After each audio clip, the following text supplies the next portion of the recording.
Então, primeiro, dando uma olhada nos comentários dos analistas em relação ao Banco do Brasil, porque isso pode explicar o porquê que o banco está meio travado ali em cotações. Depois a gente fala dos dividendos, tá? Então, o Itaú fala em relação ao resultado. A margem financeira foi uma surpresa positiva.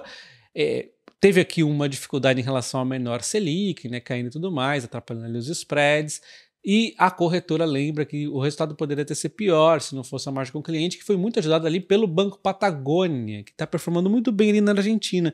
E essa é uma dúvida dos analistas, né? Até onde o Banco Patagônia vai performar bem? A XP diz que é difícil prever, mas eles acreditam ali que esse será ainda um curso natural dos negócios, enquanto o BTG coloca uma bandeira amarela em relação à qualidade nos ativos do Banco do Brasil, devido ao agravamento da margem financeira com os clientes, devido à queda nos spreads, e a falta de visibilidade exatamente da margem financeira advinda aqui do mercado com o Banco Patagônia. O Bradesco BBI sente um mau presságio em relação ao banco, notadamente a margem com os clientes registrou uma contração sequencial nos spreads, enquanto os ganhos de tesouraria foram fortes, aqui por conta principalmente do Banco Patagônia. Enquanto o Itaú, né, diz que a margem financeira vem no momento positivo, mas dificilmente uma surpresa para o Itaú. Com certeza, um dos maiores receios do mercado em relação ao Banco do Brasil é a inadimplência, que ela vem aqui ganhando corpo, né? vem subindo, onde nós vemos aqui o crédito da pessoa física. A inadimplência está relativamente estável, aumentou um pouco em relação ao trimestre anterior, mas ela até vinha reduzindo aqui antes, né? E está meio que num período de estabilidade aqui, e as provisões também estão ainda gordas. Quando a gente olha aqui a pessoa jurídica, ela vinha subindo bastante, começava a alertar um certo sinal de perigo, mas a gente pode dizer que dezembro de 2023 até agora está meio que estável, né? Deu uma caidinha, uma subidinha, mas vamos ficar atento ainda. O índice de cobertura vem caindo, o que pode indicar que ou o banco vai ter que depois fazer novas provisões maiores, ou de repente ele está visualizando que a inadimplência vai ficar realmente controlada. E falando do agronegócio, nós temos uma inadimplência que vem subindo numa sequência, sem demonstração de sinais de que vai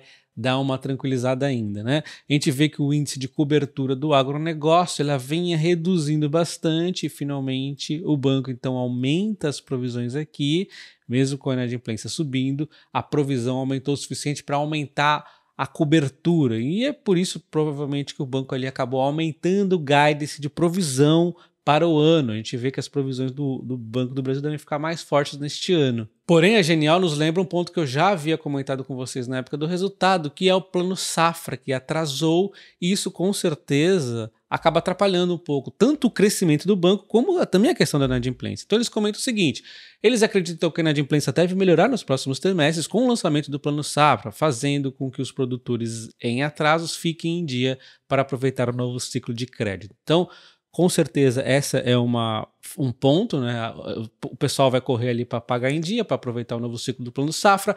Também o próprio Plano Safra vai aumentar aqui a corrida por crédito, então eu acho que vai ser benéfico o Plano Safra aqui no Banco do Brasil. Lembrando que o Plano Safra todo ano no Banco do Brasil bate um recorde e dessa vez deu um salto novamente bacana aqui de 13% em relação à safra anterior, que tinha crescido bem pouquinho ali.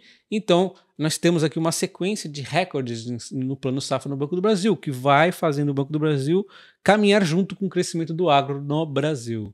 E quando a gente olha o resultado do banco no semestre de 18,8 bilhões, para ele atingir o meio do guidance de 38,5, ele teria de fazer então 21,2 bilhões nos próximos 2 trimestres, e eu acredito que ele vá exatamente por conta do Plano Safra, que é ali a carta na manga para ajudar o banco a voltar a crescer ali e também até sofrer menos com inadimplência, embora a gente tenha o Sul ali que ainda possa impactar um pouco aqui o terceiro trimestre, dá para a gente colocar algo mais na linha da matemática mesmo, tá?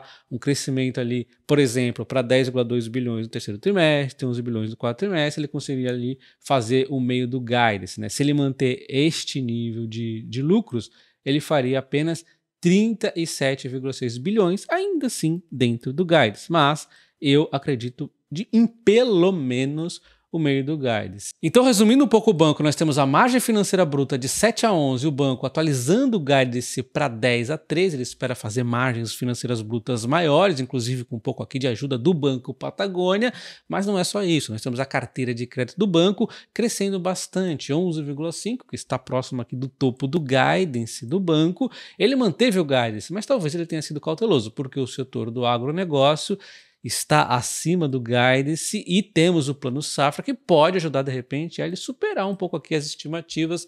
Enfim, podemos ter alguma surpresa positiva aqui na carteira de crédito. Por outro lado, nós temos as provisões que decepcionaram. O banco atualizou o máximo da provisão, que estava de 27 a 30, saiu de 31 a 34, ou seja, o máximo atualizou em 4 bilhões aqui. É bastante coisa, mas essas provisões, conforme a própria Genial nos comentou ali, né, o Plano Safra pode ajudar um pouco aqui também na inadimplência, que é exatamente no setor agro que está forte ali, né? Então, antes a gente falar dos dividendos previstos ali da XP para o Banco do Brasil, vamos falar aqui o que está acontecendo no Banco do Brasil, principalmente em relação aos dividendos. Inclusive, hoje é uma data X, né? Ou seja, ontem acabou de passar uma data com de dividendos do Banco do Brasil, e isso justifica um pouco aqui da queda de hoje, né? Muitas pessoas aqui acabam vendendo as ações após a Datacom, que eu não vejo muito sentido, mas é o que eles fazem, né? E falando do próximo anúncio de dividendos, é amanhã, então olha só um pouco de incoerência aí do pessoal, né? Vendendo hoje e amanhã temos um anúncio de dividendos. Se esse dividendo vir forte, talvez possa fazer as ações voltarem a subir, né?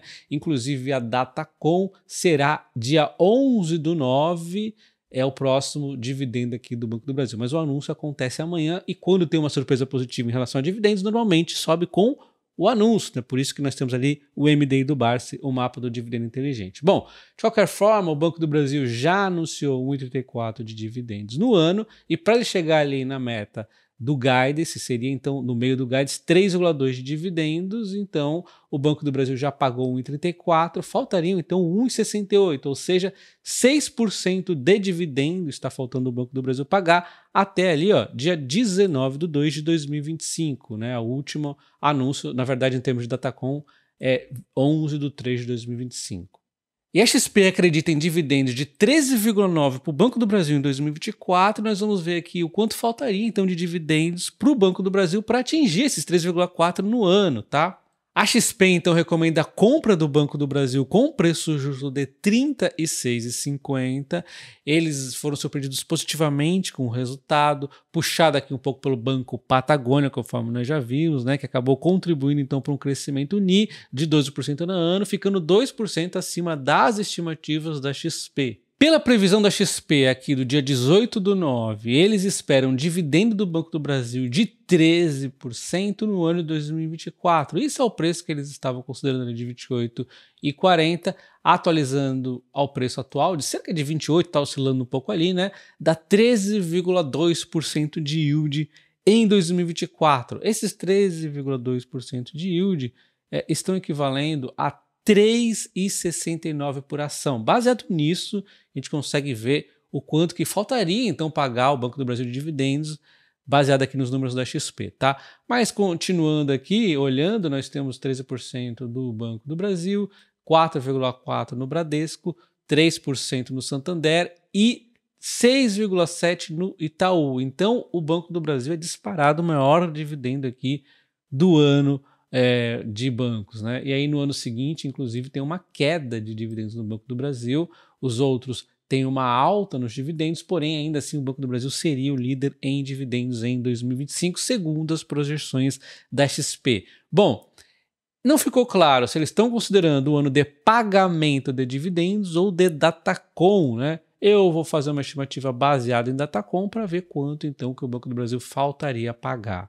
Se estivéssemos falando de data de pagamento, o dividendo faltante seria até um pouquinho maior, mas vamos pensar em ano exercício, né? O ano exercício, vamos lembrar que termina ali no comecinho de 2025. Aí faz mais sentido, é mais fácil de fazer a previsão dessa forma. Então, vamos ver aqui que o Banco do Brasil já pagou, já também passou por Datacom de 1,34 por ação, e a XP espera então 3,69, ou seja, faltariam então 2,35, que isso representa o preço de 28 aproximadamente ali, 8,4 de dividend yield para ser pago ali até, aí veja como você quiser, para a data de anúncio, para a data call, para a data de pagamento, mas enfim, até no máximo aqui aliás, data de pagamento aqui dia 20/3/5, teremos então mais 2,35 por ação na conta, segundo aqui as projeções da XP baseado no exercício. Então as ações do Banco do Brasil estão 3,8% mais barato, mas teve o dividendo também, que ainda não atualizou aqui, e aí, se considerar os dividendos, a queda foi de 2,42%.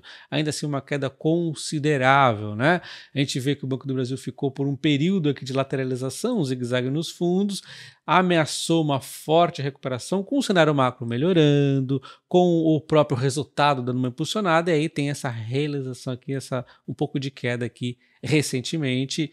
E aí amanhã nós já temos uma nova Datacom de dividendos. Lembrando que a CoinFury é uma corretora global, tem desde ações do Brasil, ações do exterior, ETFs do exterior, criptomoedas, Bitcoin e tudo mais. E se você se cadastrar na CoinFury utilizando o meu código de boas-vindas Top Ações, após você começar a negociar na corretora, você concorre até R$ 1.250 em ações do Banco do Brasil, que eles vão te dar de graça. E deixa nos comentários, você está comprando o Banco do Brasil? Está de olho? Um abraço e até o próximo. Valeu!